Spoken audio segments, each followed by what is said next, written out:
Thank you, Stephanie. I'm so happy to be here. I was telling Stephanie earlier, Malaprops is one of my very favorite bookstores in the world. I lived in Nashville for summer in college, and I'm in Lexington, Virginia, so about 4 hours away.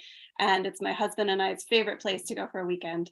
Just such a great town, and we always drop in on Malaprops. So I'm so happy to be here with my friend Amy Gentry, a wonderful writer and wonderful conversationalist. So we will get to that in just a minute, but I am going to read just a little bit from the good ones. As Stephanie said, it came out last month from Harper Books, and I'm just going to read a little bit from the prologue. The last time I saw Lauren Ballard, she was scraping a key along the side of a new cherry red Chevy Silverado. The newspapers and media reports never showed this side of her. They liked to use the photo of Lauren leaning against a stone wall in a gown encrusted with 1,000 hand-sewn crystals, or the one where she posed in a field in a long white dress with her train rippling behind her and a butterfly perched on her wrist. The problem was that these pictures were fakes, relics of the summer she spent modeling for the wedding boutique downtown back in high school. Her own wedding had been small and not particularly joyous, the swags of white tulle decorating the pews hanging limply in the August heat. It was a familiar small town story. The girl whom everyone expected to move away and make something of herself had been caught instead, locked down by the familiar forces of inertia and an unplanned pregnancy. The guest seemed puzzled by how things had turned out, and I guess that no one knew what I knew, that Lauren had gotten knocked up on purpose, having flushed her birth control pills down the toilet in her senior year of college. What followed was so predictable that I could have written it myself. Lauren and her new husband bought a starter home on Blue Ridge Road, and he went to work for his father's realty company. After their daughter, Mabry, was born, I turned an extra page here, Lauren got her real estate license and worked part-time. From the outside, they looked like a family in an ad for cereal or stackable washer dryers. After Lauren disappeared, the police and the media saw what they wanted to see, a young, beautiful wife and mother who had married her high school sweetheart and settled in their hometown. She should have been cable news catnip, the pretty white girl from a good family whom viewers could ogle and pity at the same time. But this is what I've learned. The dead or missing girl is never the subject of the story. Sometimes she's not even the object. She is the circumstance, the accident, the nexus through which vectors cross. No one really knows her, not even the people who were closest to her in life. She becomes a stranger when you realize that her last moments were incomprehensible, an abyss you can't fathom. This is not a story about a murder. It's not the story of what happened to Lauren Ballard in the early morning hours of August 10th, 2001. I can't tell that story because even all these years later, I still don't really understand the events of that night. All I know is what was left behind: broken glass, a trace of blood on a wet washcloth, tire tracks in the grass. These details are what matters, whether they're in photos on a true crime blog or lying neglected in a police evidence locker. I've arranged them every way I can think of, but it's like trying to play a board game with pieces missing. It's like a dream when you're walking down a familiar street and suddenly you're in a different city, staring at your reflection in a plate glass window, trying to remember what brought you here. I'll stop there. Thank you. Thanks so much, Polly. Can everyone hear me? I can't tell whether I'm on or not. I can hear you. Okay, great. Myself. Thanks so much, Polly, for reading, and congratulations on the good ones, and on the New York Times review, and just on having such a lovely and kind of contemplative, but also really exciting and pacey book out on the shelves. It's really a hugely impressive crime debut. Which we'll go into, I'll ask you about a little bit later, but I wanted to just say how much I enjoyed reading this book, and how it has the best inner tube scene, for one thing, I've ever seen. Going down a river on inner tubes is very dear to a Texan's heart, so thank you for including that. The Southern summer pastime, I think. Yes, exactly. It made me feel a real kinship with the Appalachian setting. So first, let's maybe talk about where the idea came from for the book, and maybe you could give us kind of like your one-line summary of it and where that kind of originated for you. Yeah, so thank you so much, Amy. And I do want to just say, I know we'll talk about books at the end, but I have been a fan of yours for so long. I got to interview you in 2018 because I was captivated by Good Is Gone. And I'm so glad we finally got to meet in person last month. And I'm a huge fan. So thanks for being here. As am I. I was saying, Amy and I think both had kind of an untraditional approach to getting into the crime genre. For me, I'd been a fan and a reader for a long time before I started writing crime fiction. And also, like a lot of us, I was paying attention to true crime. There was one case that it really stood out to me, even before I think we really recognized true crime as a phenomenon, from Springfield, Missouri. And it's the case of the Springfield Three. Amy, have you heard of this case? I have not, actually. Okay. Well, just very quick summary. So it was three women. It was a mother, her daughter, and the daughter's best friend, who the girls had just graduated from high school. They'd gone to a party, went back home to the mother's house, and then the next morning, all of them were gone. This was 1992. The case is not solved. There are no good suspects. It's just one of those real head scratchers. Yeah. And because I lived in Springfield for a while, so I was familiar with the case. It's still sort of an obsessive, interest in the town. But there was this one detail that really stood out to me. The next morning after the women disappeared, one of their friends, the girl's friends, had come over, and she noticed that the globe around the porch light had shattered on the steps, and she cleaned it up, thinking she was helping her friends, and then not realizing that they were missing. And that really just stuck with me as like what it would be like to be on the margins of a crime that would come to affect your life, define your life, but not even knowing it at first. And what, we've heard stories from the victim's perspective and the killer's perspective, but that sort of tangential perspective was really interesting to me. So that's where the first scenes in this novel started. Yeah, I love that. And so Nicola is our main character, right? Our point of view character. And Lauren is the disappeared girl that we heard about in the prologue. And then Nicola comes back after various adventures in the world to her hometown and is kind of living through these memories, right? And it's interesting you say that, you got this from true crime. You said we've all like listened to a lot of true crime and read, and Nicola is also a true crime head, right? That's kind of a running theme throughout the book. So I wondered if that, what that meant to you and why you made her specifically kind of into true crime. Was there like commentary there on true crime? For sure. I want to say first, I don't want to sound like I'm correcting you. I didn't realize when I wrote the book how many ways there were to pronounce the main character's name. I said Nicola because I have a friend with that name, but some people say Nicola. I think they're probably both correct. Cool. So thank you for the correction. Yeah. So yeah, Nicola she's very invested in true crime in a way where I think a lot of us are. She feels a little dirty about it sometimes. Like she's very aware of the ways in which these stories can be exploitative, tilted toward only telling the stories of upper middle class white women, leaving out so many other victims. So she's aware of the sociological issues around these narratives, and yet she finds them incredibly compelling, that's definitely an autobiographical element in this novel. So I wanted to explore both sides of that. I think the ways in which they pull us in, and particularly why they're so attractive or so interesting to women in particular, but also the ways in which I think they can be destructive in the way that they frame crimes.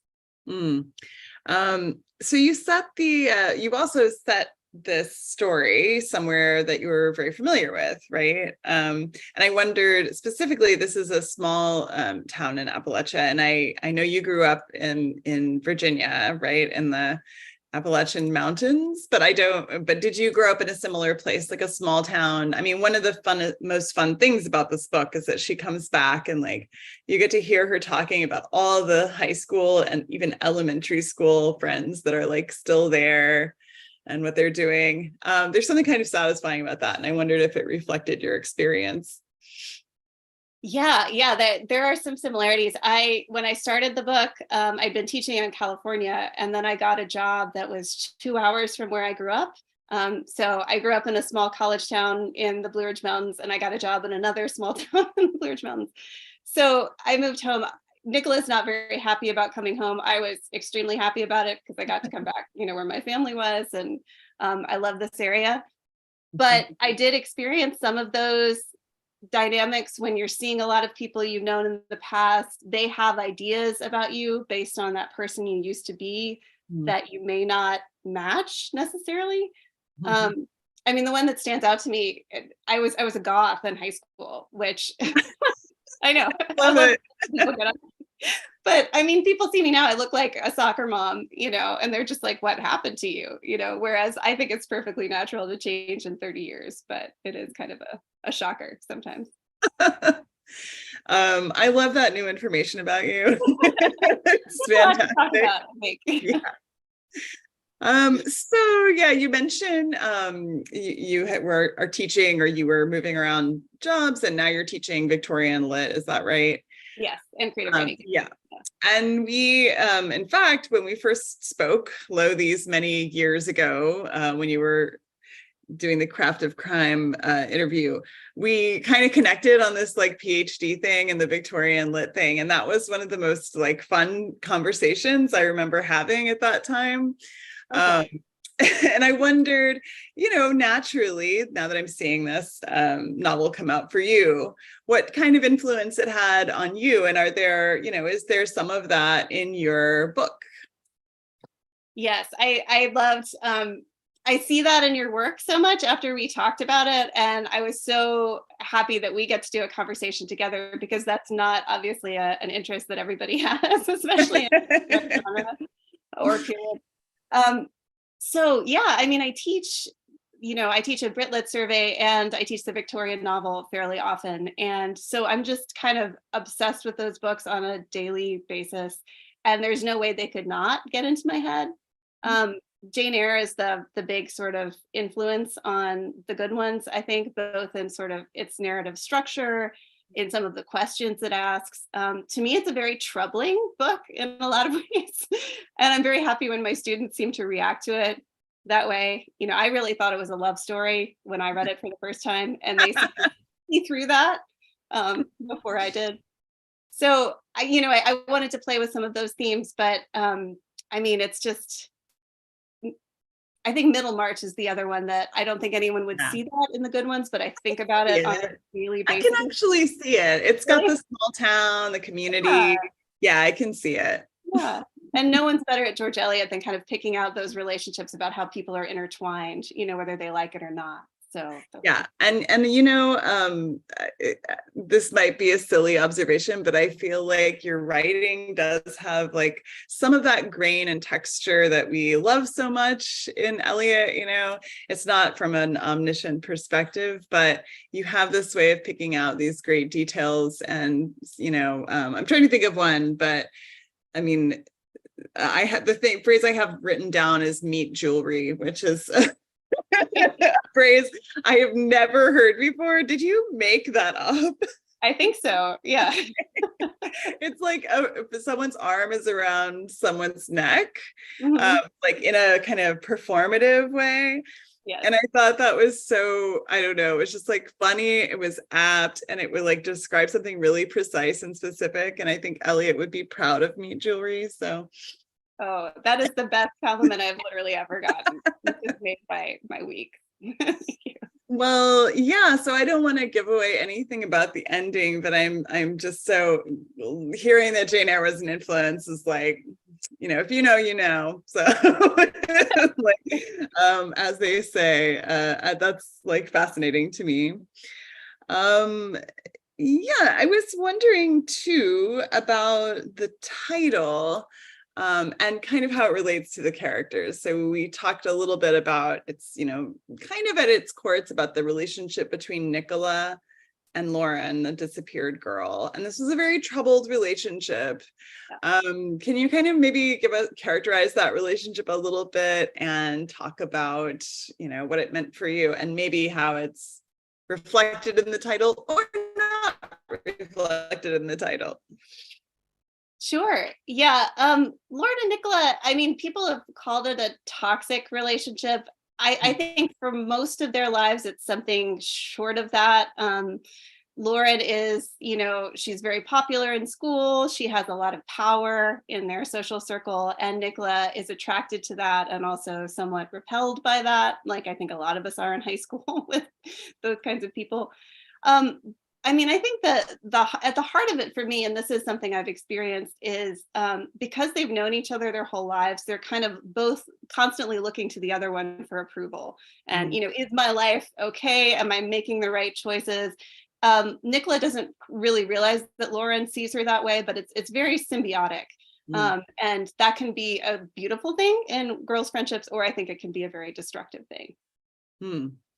Yeah, I kind of wondered reading it, it feels like maybe because Lauren left, in a way, that's what makes it the most toxic of all. Association for me was that line of all the good ones are taken when you're in your 30s.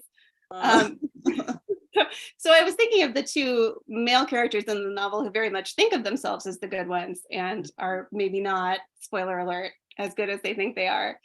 But I really liked the way it came to resonate with the female characters, because both in their own way are sort of performing femininity in a way that is socially acceptable and they get rewarded for, but then they have these other darker sides. So I hope there's some complexity there.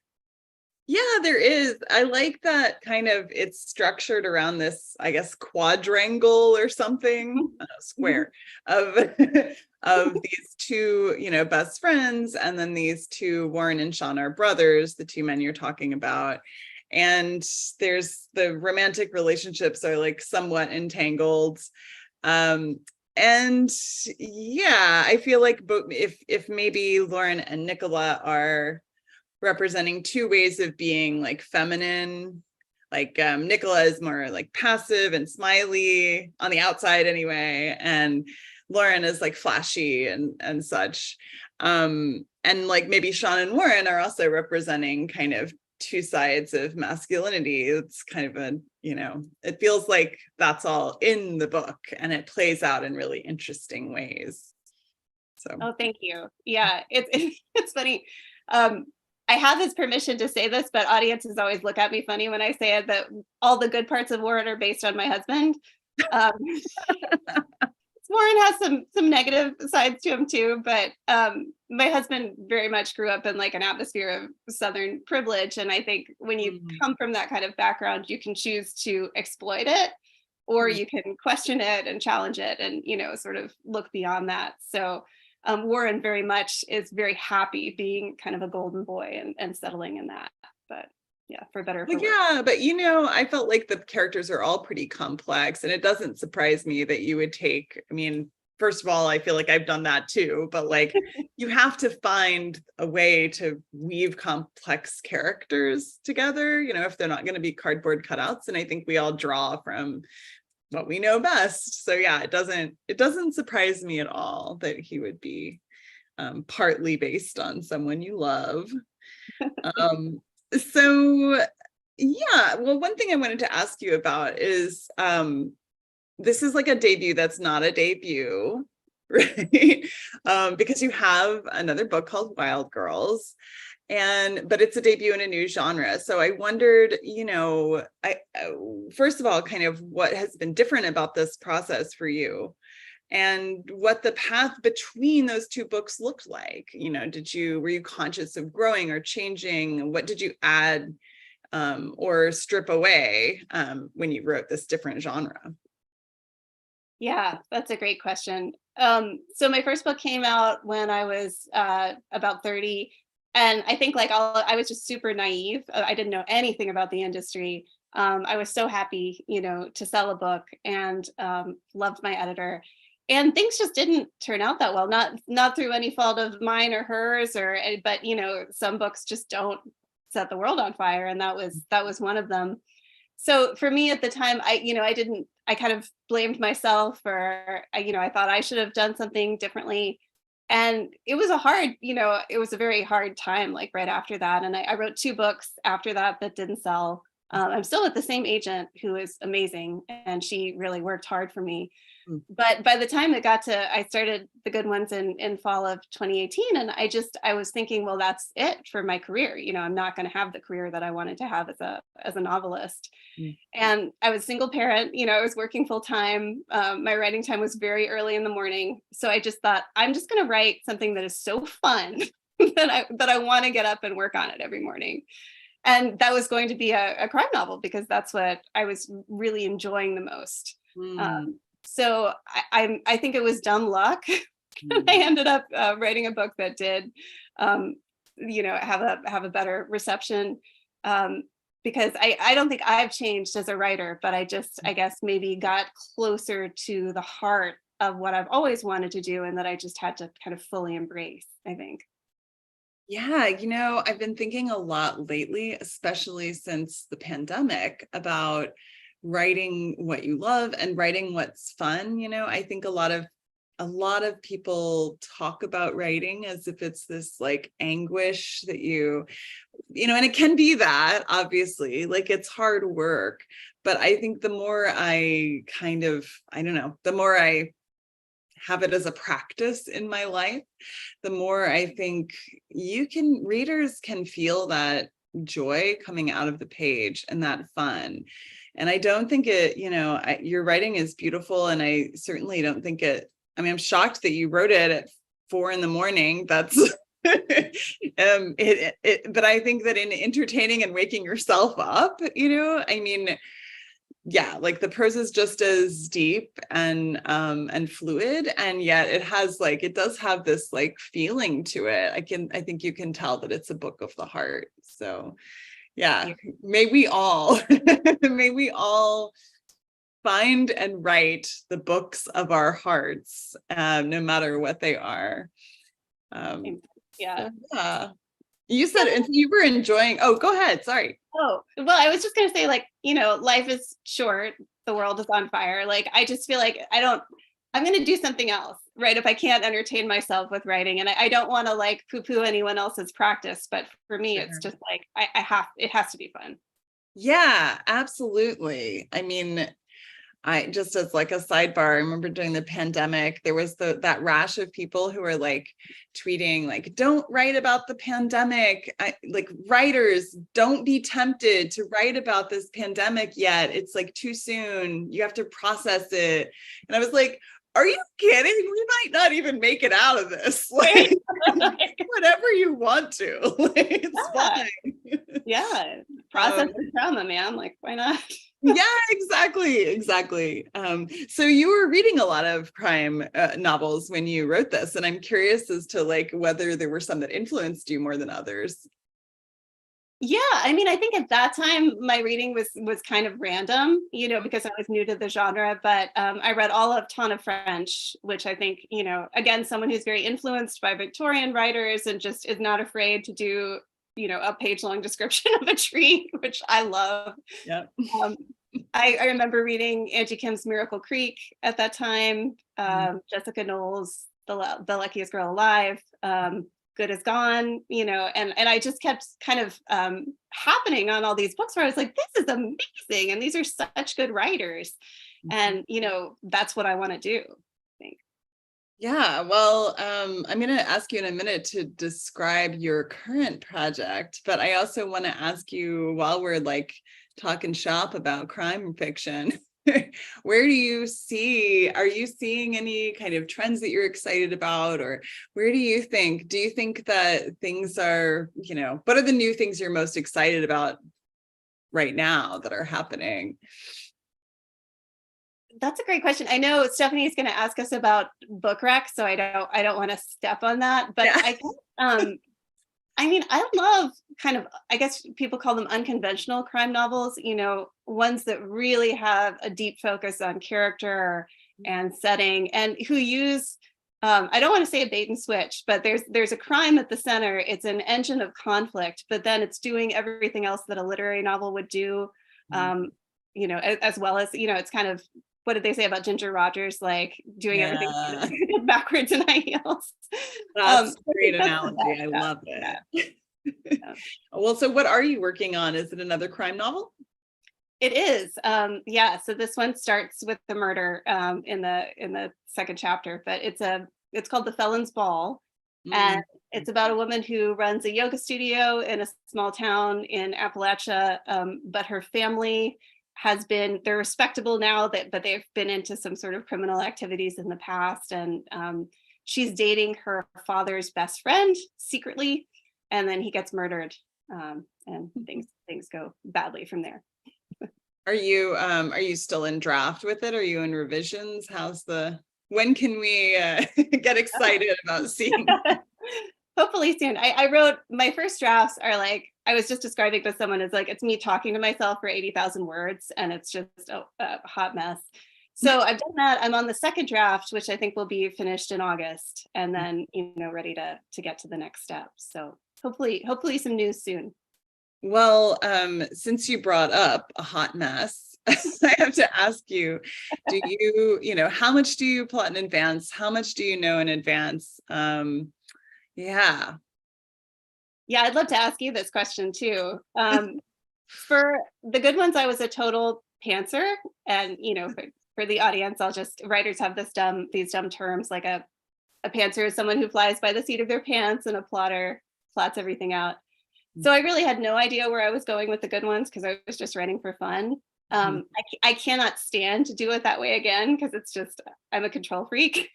So this kind of plotted out. But what I've realized is, like, if I still give myself some leeway within scene, that the characters can surprise me, they can go off in a different direction, I can switch things up, but I have sort of an overall idea of the arc. And that seems to be working for me at this point. Do you use any kind of particular structure when you kind of, and do you know sort of just a few points along the way, or would you say you're kind of like really getting into the whole outlining thing?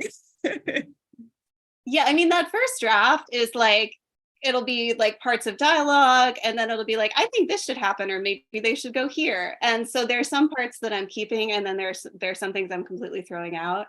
And I like having that flexibility, Yeah. But if I have a totally blank page, it's just terrifying to me. So I have to start with notes. How about you?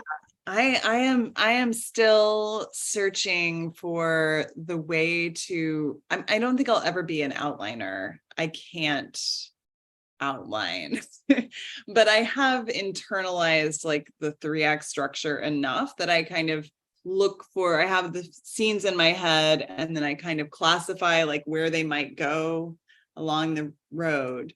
And then, the best tip I have, if anyone out there is bad at outlining like I am, I don't know if this is similar to your taking notes, but before I do a scene, I usually journal a little bit about like what needs to happen in the scene.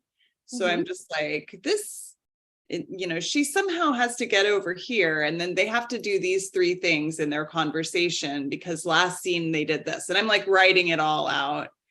And then I go back and like circle or underline like steps. So I have scene objectives, and that is really new for me. Like when I wrote Good As Gone, it was just like, la, la, la, la, la. And then like sitting with like scissors and just cutting it and trying to make sense of it, so I sympathize, but also I do think, it worked out great for the good ones. And I'm excited to see how your process kind of, what happens with Felon's Ball. That sounds really awesome. Yeah, we'll see. Well, should we call Stephanie in to kind of see if there are some questions in the chat that have popped up? Hi, Stephanie. Hello. Y'all ask questions. I can't see them. Stephanie can. No, you can't. I can see them, and people are quiet so far. But I have a question. Okay. And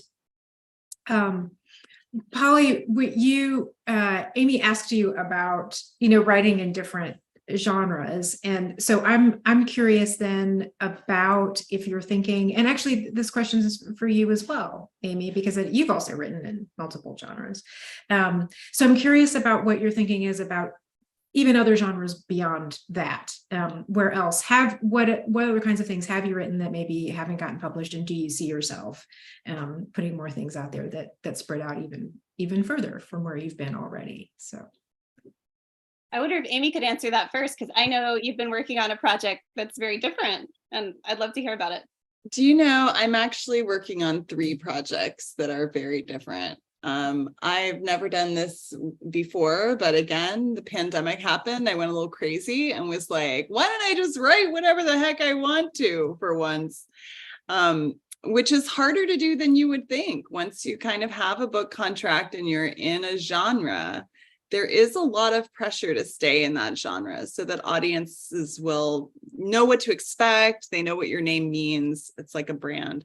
But yeah, so I am kind of dabbling. I don't want to talk about all of them because they're kind of new, but I am dabbling in horror and kind of a historical Gothic mystery, and one more that I'm not even going to tell you about because that's how secret it is. Okay, over to you, Polly. that's exciting. Thanks. So yeah, I understand what you're saying about the pressures, Amy, and I think I'm especially feeling that because this is a follow-up. So I do feel like I have to stay in this genre. I'm actually, my computer right now is on a stack of horror novels because I'm doing an independent or an honors project on horror in the fall. And that is a completely new genre to me. So I'm excited to just like learn about it. And wait, say again. You're doing a what? An honors project with a senior on horror. Oh, on horror. Okay. Yeah. I just had to, I missed the actual genre. Okay. So I haven't read this. I don't know anything about it, but I have, this is one of the, yeah. But someday I aspire to write a historical novel, since you mentioned that as well. I would love to, do some research in England and really sort of delve into the Victorian era, which I imagine in my mind all the time. And I'd like to recreate. I was wondering if you had aspirations for a historical mystery, because you Victorianists. Oh, same page. That's great. Well, I'll look forward to. I don't read a lot of horror, but I'm generally a genre fiction fan. What we shorthand as genre, meaning that it's not contemporary sort of literary fiction. So I read a lot of science fiction and fantasy, and some horror as well. So I look forward. And Gothic is. I love that term when it's applied correctly. I love Gothic literature, so that sounds really great. Yeah. So this will be another question from me, and then I'll get to the question about books. I know y'all talked about true crime right at the beginning, and hopefully it's not terrible to bring us all the way back to the beginning of the discussion, but I'm just curious about because I think it's great that you were sort of interrogating that, right, the phenomena, and it's such a massive thing now. It feels a lot more massive in the last few years than it was previously, and it does seem to feed into an overall obsession that we seem to have, I'm generalizing wildly, as a culture with crime. That does kind of skew. And I think, there's all these statistics about how people actually think that, and things are, I'm not saying that there aren't dangerous places and crimes happening, but people tend to think that things are actually more dangerous than they are. That like New York City is actually worse than it was in the 70s, which is not true, and things like that. And so I wonder, what you think about your own, just to speak personally, and then also in terms of your writing, both of you, what you think about that, where we are with that right now, and where fiction fits in that. Because I also have this feeling about a lot of true crime being maybe a little less true than it purports to be sometimes. That's not to cast aspersions on anyone, but sometimes it's easy to sort of come up with a narrative and we're not entirely, well, we're still not entirely sure what happened. So really long-winded question, just asking for your thoughts and how it relates to crime literature, to fiction. Yeah, this is something I could talk about for hours, I think. But I guess I try to be responsible in the true crime that I consume, because I think good stuff is out there. There is, for sure. And I just want to be very clear that I'm not. I think there's a lot of great stuff. I feel like people are like, is she just down it? No, I'm not. But there's just so many podcasts and not, Totally. I mean, I think one that always comes to mind is Your Own Backyard, which I think, well, you were not by then in Houston. Are you guys familiar with that podcast? Mm-mm. Oh my gosh. So the Kristen Smart case in California, which I think a lot of people know, she was a freshman in college and she disappeared after a college party in 1996. And I lived out there. That was where I was teaching. And still, again, it was like the community was kind of obsessed with this case. There was, from the beginning, there was a very strong suspect that people were pretty sure was involved. And someone in the community had put up a giant billboard across from his house, like while I was living there. So it was very present to people. And in 2015, I think a local reporter started looking into it, made a podcast that actually led to charges against this man and his family. And he was just convicted in March. So, I mean, that was something where I think this case never would have had resolution, I think, if someone hadn't gotten involved in that way and gotten so much media attention. So that's definitely, one path that things can go. But, as we talked about earlier, there is a lot of true crime that I think is distorted in the way that it centers maybe sometimes the wrong person in the narrative, or, or tells the story in a way that just isn't necessarily true to the facts or in the best interest of solving the case. So I think that's something where fiction can come in and kind of tell the stories that get left out of true crime. I just finished, I don't know how I left it so long, but I just finished Sean Cosby's All the Sinners Bleed, which I think is just a great example of the kind of case that would probably never be covered, or the kind of people who aren't necessarily covered by the true crime industry, but has such a, story that's really rooted in the sociological elements of his community. And I think that's something that fiction is increasingly taking on as a role.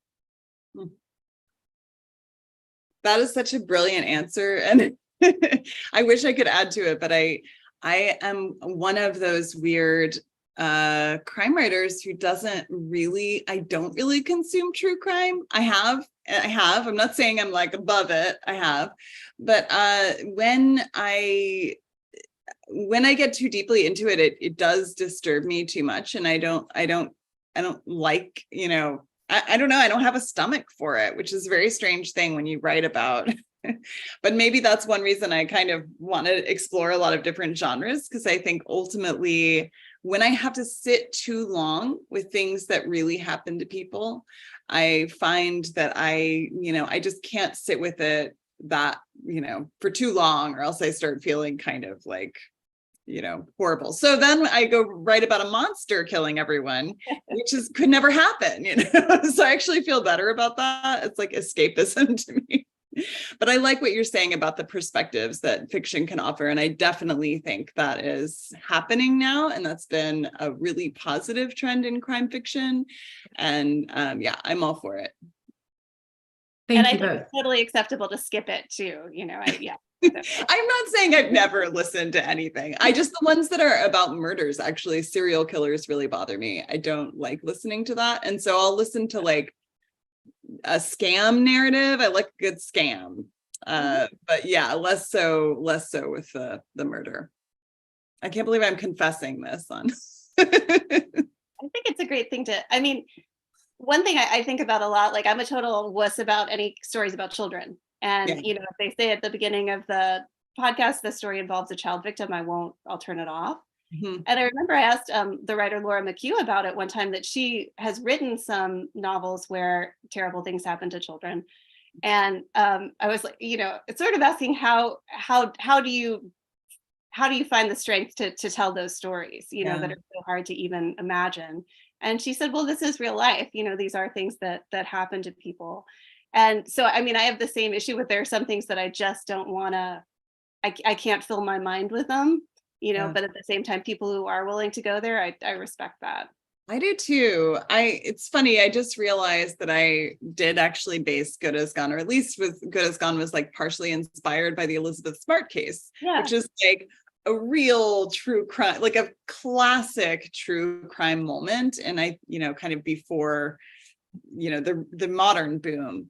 And yeah, I just remember that actually stuck with me from, I remember reading like Time magazine, or like they didn't have podcasts when that crime happened, but I remember like sneaking a copy of Time magazine with the cover story, like home from work, where there was a coffee table copy.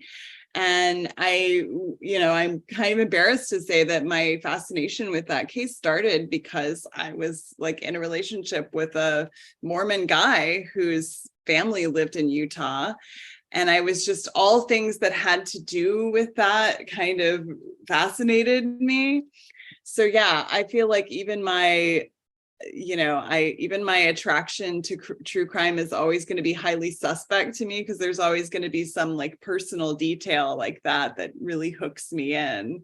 And I'm not sure that's like I don't know that that's the most ethical, reason to be drawn to something, but it's also human to project yourself into a story. I mean, that's what we do. So.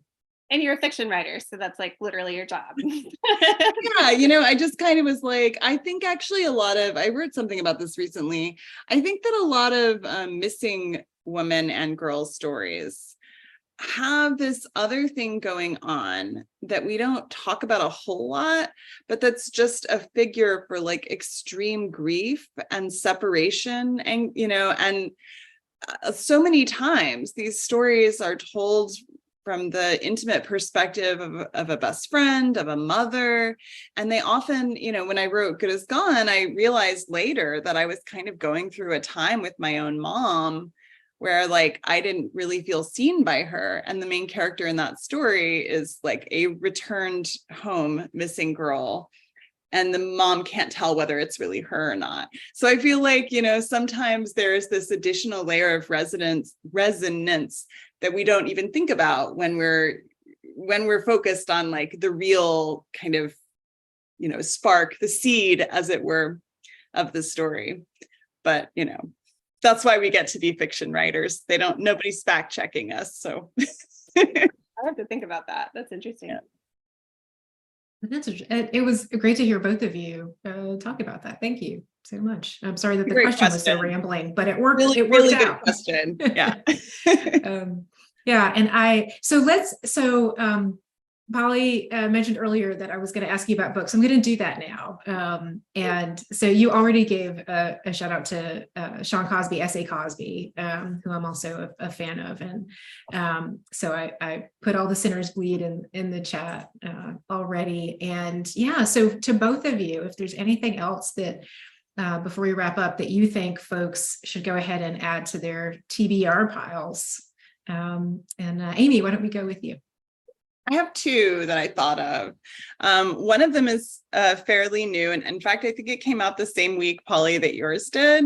And since we were talking about horror, this is kind of an atypical horror, kind of rides the line between, I would say, crime and horror. It's called Housewoman by Adora Nwora.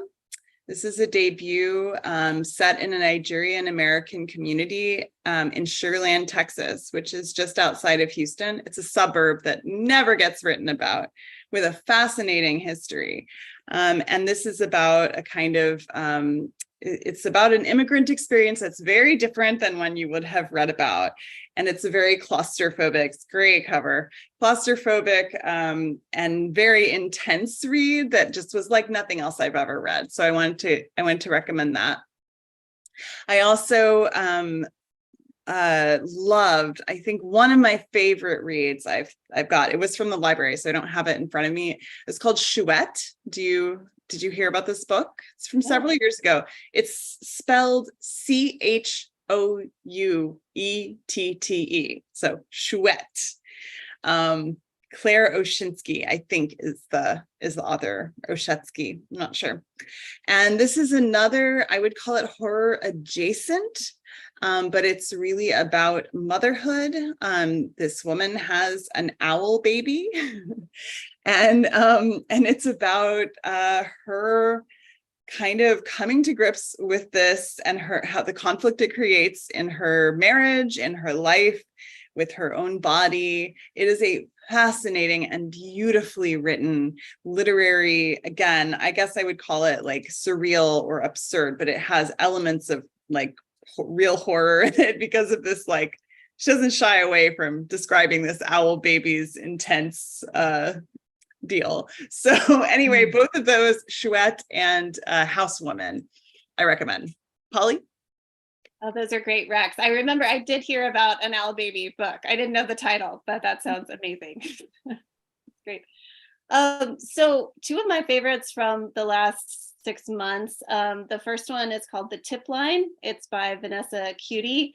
And it's a good sort of ripped from the headlines. It came out in February, but it's about the Long Island serial killer case, which of course was just solved, we think. But again, it's about a woman who's very much on the periphery of that case. She works at a tip line for the police department. And it's really more of her story with this investigation in the background. And I just loved how Vanessa did that. The other one, Amy, have you heard of The Gulf by Rachel Cochran? No. Oh, it's so good. It's set in Texas in the 60s from Harper as well. And I think it came out in June.